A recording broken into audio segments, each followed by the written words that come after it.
BBC4's A Night of Numbers begins now with a short film exploring the Ethiopian system of multiplication, a bizarre system that ignores some numbers and dismisses others as unlucky.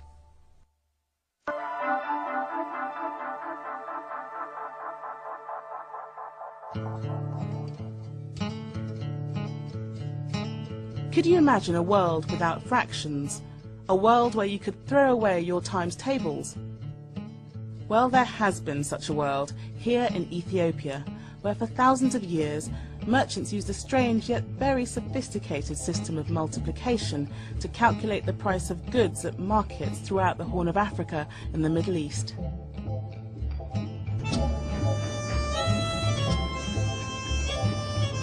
Today, the price of Ethiopian coffee is calculated on cash registers. But where we in the West rely on modern technology, thousands of years ago, traders made their calculations with pebbles. All they needed to know is how to halve a number and how to double it.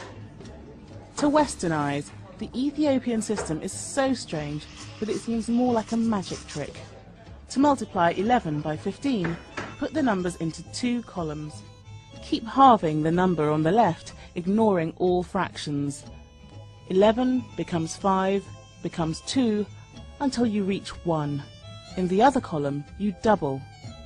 15 becomes 30, becomes 60, becomes 120.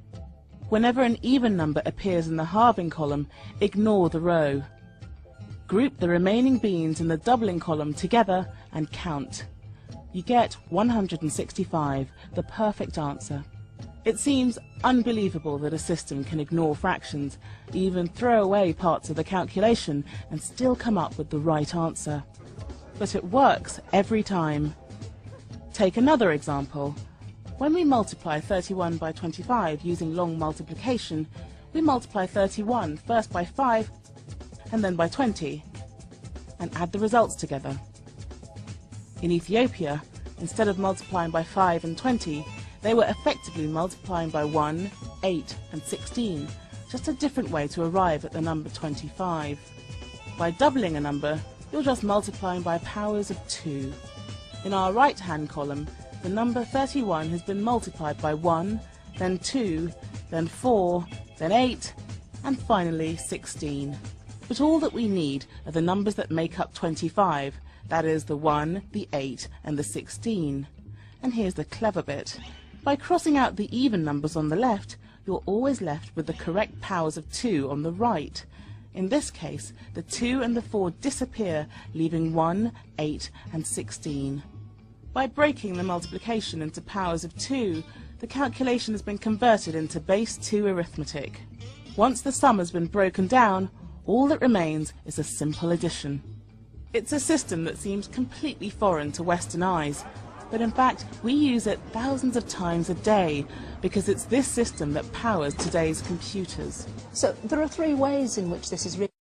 Secondly, it's breaking multiplication down into a series of addition. And thirdly, it's breaking everything down into very simple steps.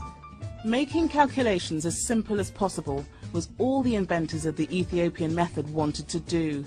The solution they came up with is central to the way we live today. The ways they perform their calculations are almost exactly the same as the working methods of a computer. Amazingly, it seems that centuries before the invention of computers, Ethiopian traders cracked the code that lies behind the modern age. To learn more about numbers, go to the Open University's website at open2.net.